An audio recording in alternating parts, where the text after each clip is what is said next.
Hello, sneak peekers. This is Bridget Tooley, and we are here interviewing Dave Porter, composer for Vince Gilligan's newest Apple TV Plus show, Pluribus. Dave, how are you doing? I'm doing great. How are you doing today, Bridget? I'm good, getting through finals mostly. um, so I feel like Pluribus has a very uniquely haunting feel to it with the score. So I wanted to ask what some of your inspirations and what styles you drew upon to develop that tone. Yeah, so I think at the start, in particular, in the first episode where we're setting up the craziness of our world, right? I definitely enjoyed thinking back and going back towards some Hollywood sci-fi music of old. I think there was a wonderful opportunity for us to be expansive and big and dramatic in a way maybe that we haven't been before to this degree on a Vince Gilligan show. And there's definitely for me, shades of the Twilight Zone, a little Twin Peaks in there, a little great examples of Bernard Herrmann and all the classic film scores because I wanted us to feel comfortable to enjoy the crazy first episode in particular. And then as the show moves on, of course, it changes gears many, many times, and the score has to follow along. But I think we're working and finding our way creatively and musically to create what I hope when you sit down and hear you'll think of as the music from Pluribus. Awesome. Yeah, I definitely noticed some of those influences you said. I was thinking of Twin Peaks when I saw the first few episodes. So, kind of going off that, the show changes in tone a lot as the episodes progress. So, I wanted to ask if there were any episodes or sequences in particular that you found difficult to score or that you particularly enjoyed, either one. Yeah, for sure. One of the most biggest challenges I would say of working on this show is that it changes on a dime, and no situation is what you necessarily think it's going to be, and no character is static. Right? They're all evolving and changing, and you're learning more things about both each character and the environment as a whole all the time.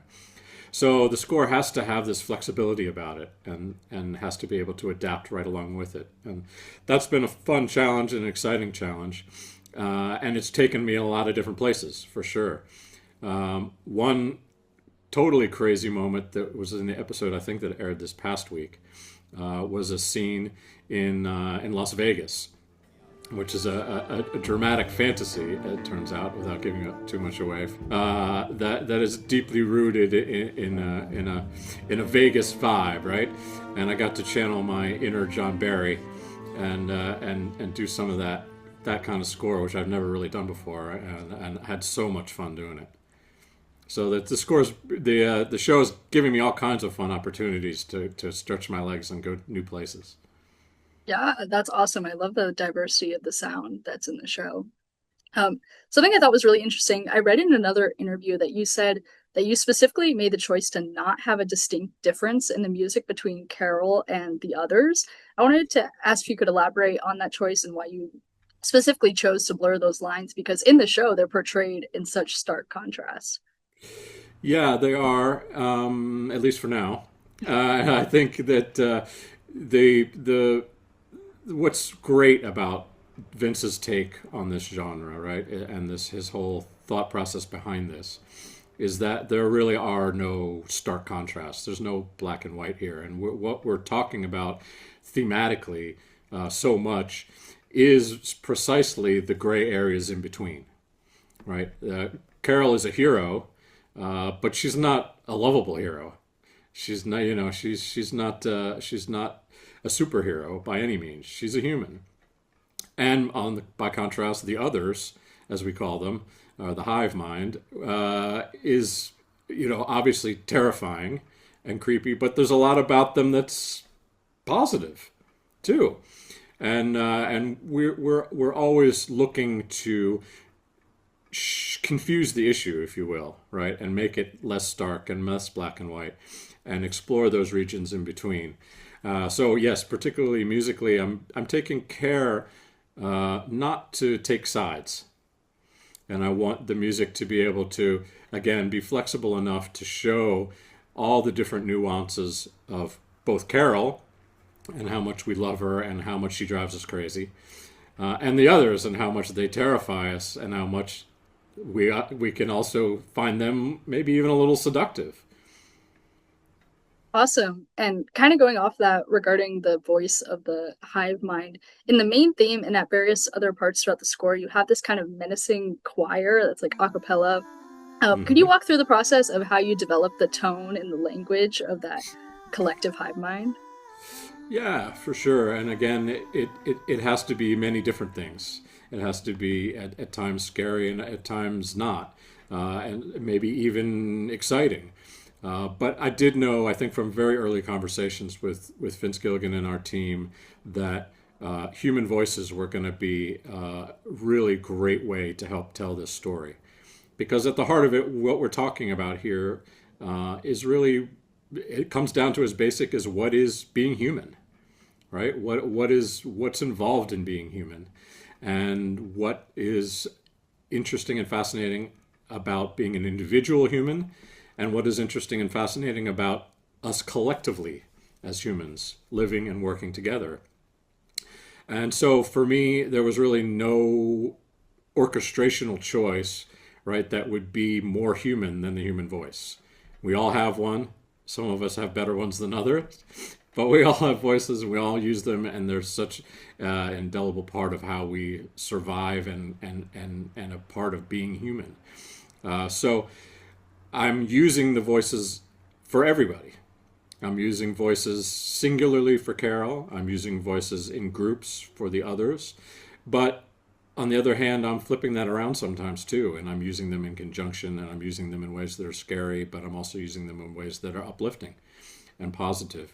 But the result, hopefully, is that it all feels very organic and human and natural. Awesome. And kind of on the topic of using voices and using different sounds, I've heard of composers using like random objects to make sounds in their scores. Did you use any unique objects in the scoring of Pluribus? Hmm.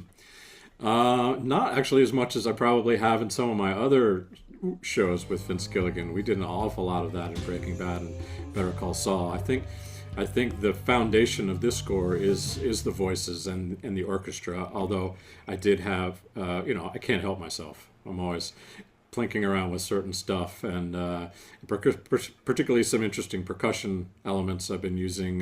Later in the series, you'll hear a lot of boom whackers, which are basically a bunch of PVC pipes that you get to bang on that have different pitches. That worked really well with the orchestra, and I've been enjoying those. Awesome. And regarding Vince, considering you've worked with him for so long, how has your relationship with him shifted over the years? Are you able to kind of like predict what he's going to do at this point, having worked with him on so many different shows? Absolutely not.